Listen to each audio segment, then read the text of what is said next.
Welcome to the Intoxication Station. I'm Raymond, and we're doing something different today. Since the beginning of the year, I've switched over to a more ketosis based diet. And one of the things that I enjoy doing, on top of anything else, is cooking. And since we review restaurants and whatnot, I get to experience different takes on different restaurants throughout the state of Florida. So, one thing that I like to do is put my own twist on things. So today we're going to be making keto taco meat using granulated garlic, cayenne pepper, adobo seasoning, oregano, granulated garlic, and chili powder. We're also going to be using salt and pepper for taste. I have about 2.5 pounds of ground beef. If you can buy in bulk, do so. You save so much money in the long term. And that is going into a medium pan, medium hot pan, I should say,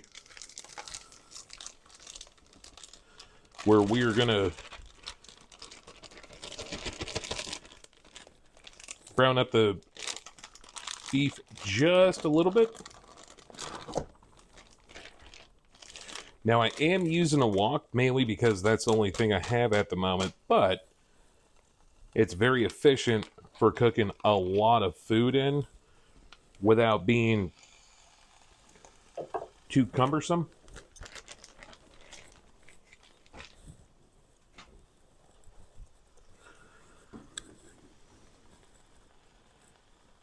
And as far as seasoning proportions, measure with your heart. Now, there's no particular order on how this goes in, as long as it goes in. So, out of a approximately 8 by 8 square of ground beef, I'm going to cover a good majority of it with adobo.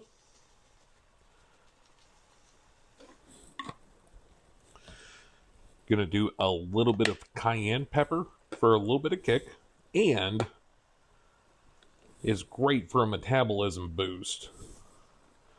Gonna do just enough to let me know, hey, there's a little bit more going on there. Yeah, it's just not adobo and salt. There's a little bit of kick going on there, but it's like, hey, how you doing? I'm here. Next, we're gonna do the granulated garlic. Once again, covering about the entire 8 by 8 section. Chili powder, you can't go wrong with this stuff. It's not spicy by any means, but it gives an amazing flavor to the taco meat that we're cooking up. Measure with your heart on that one.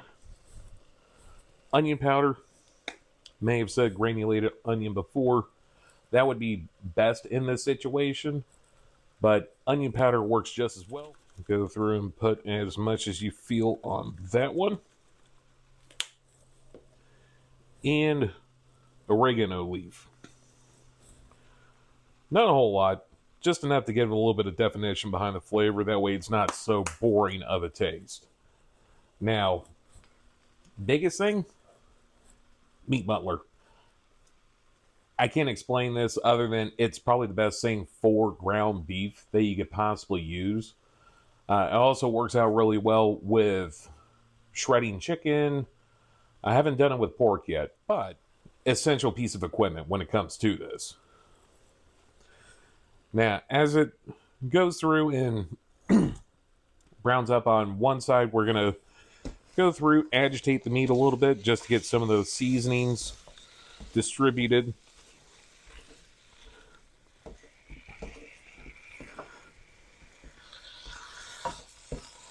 Now, ideally, I would recommend pulling your beef out at least an hour prior to cooking. But since I forgot about it and did it at the last minute, by buying in bulk, you're able to customize the packaging to work in your freezer situation.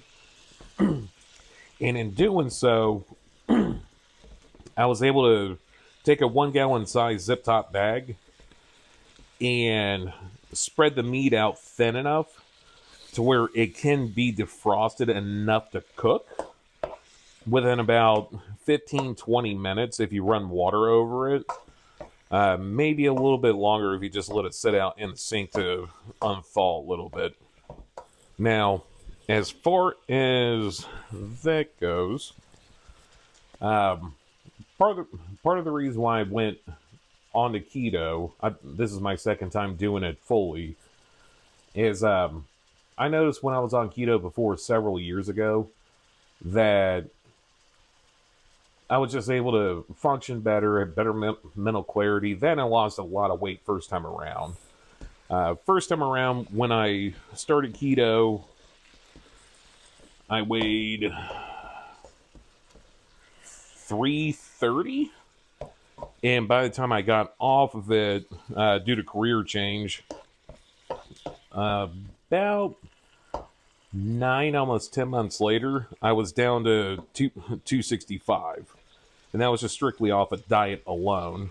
So, definitely something to consider. It's not for everyone, especially if you're vegan. Definitely not well, probably the best way to go, since it is a lot of animal proteins that you take and whatnot. Now, this time around, I am supplementing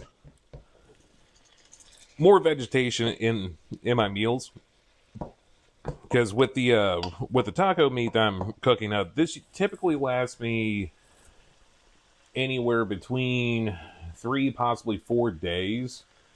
And instead of using low carb wraps, I've switched it up with using clean romaine lettuce and cheese. Colby Jack's pretty good. Cheddar works in a pinch, but if you can get a hold of some actual Oaxacan cheese and put it on here, oh my god, so much better.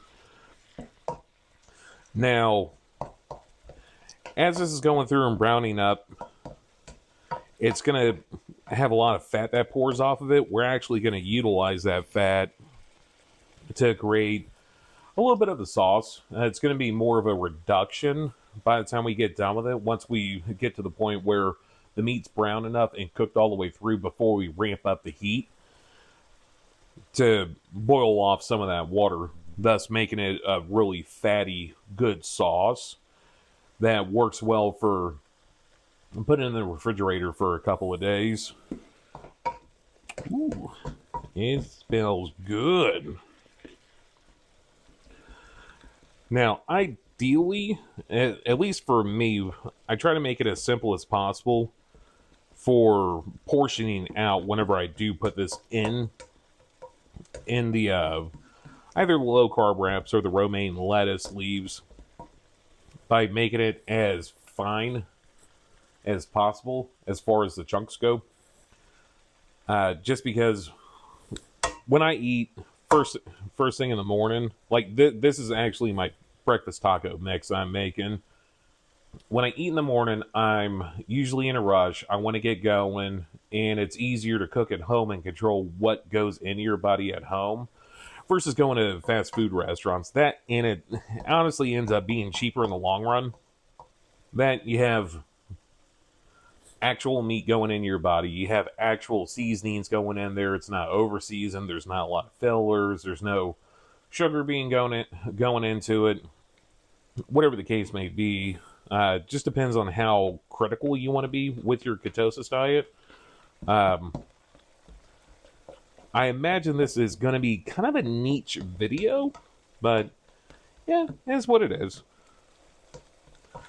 Bring a little different content to the channel. Now we are getting to the point where we could potentially ramp up the heat. Get back on the burner. Gonna give that a couple more minutes to go through and cook down. This recipe is very flexible as far as what all can go into it. Like I've cooked it with bacon fat before. I've added bacon to it. You could go through and do kind of like a surf and fly situation where you have beef and chicken in the mix. Uh, I mean, honestly, there's no limitations when it comes to a taco. Now, comment below if you think a taco is a sandwich or a hot dog, or if it's its own thing. Because it's held by one hand, it's designed to be held by one hand, just like a hot dog, but is it comparable? You let me know. Now, what I'm probably going to do is add a little bit more onion powder, a little bit more granulated garlic, and a little bit more chili powder. And ideally, what this is going to do is allow the flavors to bloom, being cooked into it versus being almost fried, which is going to give a different level of texture to it overall. And it comes out very nice afterwards. That, and yeah, I have a feeling that this is a meal that anyone can enjoy. Definitely be able to have friends over, do taco night, without having to do the preseason packets and whatnot. Granted, this is probably going to fall under white people tacos, if anything. But yeah, this is my take on it. If you don't like it, well, you got to come over and have a bite with me. See if it makes your opinion change any.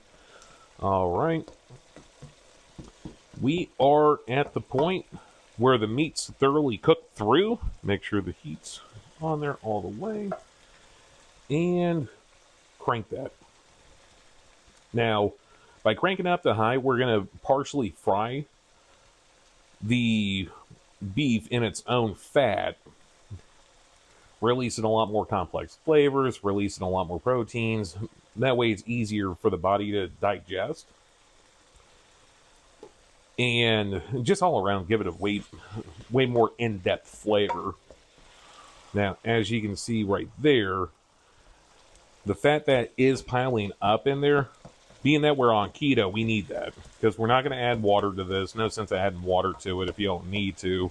We're going to utilize the water that's already in the meat to basically make a sauce / gravy, and works out really nice once again after being in the refrigerator. Because typically what I'll do, I'll portion this out in one big container, and with that one big container, I'll go through and divvy it out 4 tacos each time that I go to eat out of it. And that, like I said, usually gets me about 3-4 days. That way the meat's not sitting in the refrigerator, lost, vacant, neglected. It's constantly being rotated, and it stays relatively fresh over that period of time. This is going to have a little bit of a kick to it, but that's what we're looking for. There we go. There we go. Now, I would have my hood vent on right now, but for better audio quality, I'll suffer the semi-pepper spray feel, just so you guys have the best audio quality possible. And if we get up and close with it, that's a good time. And ultimately, this can be scaled up, it can be scaled down, just depends on what your heart's content is as far as seasoning goes. Like I said, you measure seasoning with your heart, not with measurements. Especially once you get the knack of it. Gives you a good baseline to work off of this. You can add other stuff to it if you want to, as far as like turmeric or Mexican oregano, anything of that nature if you wanted to later on. But I feel that this is a good baseline taco meat. But yeah, as you can see, it's cooking up just nice. A lot of the fat that is in there has reduced, becoming more of a sauce per se. Not super greasy as it was whenever I first started cooking, but like I said, it was still partially frozen. And we are getting there. Probably have another minute. Just make sure to agitate, agitate, agitate. Because what a meat muddler allows you to do is really get the seasoning all over the beef. And in doing so, you're going to have flavor in every bite instead of that one large chunk of beef where it's seasoned on the outside, but you go to chew through it and it turns out being bland. This allows full coverage all the way around. And with that, heat is off. Stir that around on the pan a little bit. We're going to let that sit on resting heat. And from there, I'm going to let it cool down a little bit, give it a taste test. Now would be the best time to add in freshly cracked pepper. Always do the freshly cracked stuff. Unfortunately, I'm a little low here. So, with your heart's content.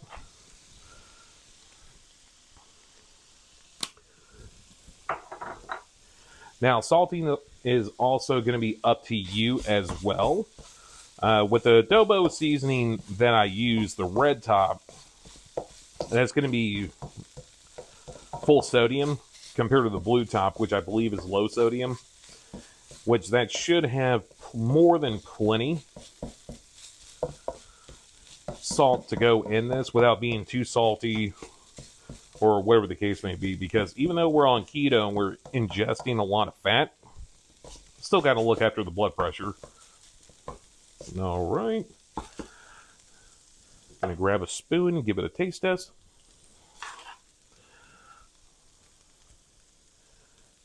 Pretty good looking. I do say so myself. Cooled off a little bit.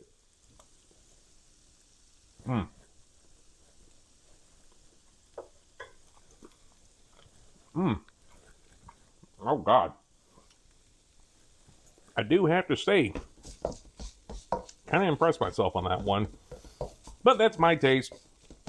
If you have any homemade taco recipes that you want to include, go ahead and leave a comment or send us a direct message on Facebook, Instagram, or any one of our many other social media platforms. That way I can go through and try out your recipe and see if it's better than mine, worse than mine, on par. It's always nice to have different recipes from different people out there. Well, I'm going to cool this down, package it, probably have a little bit of it to eat because your boy is hungry.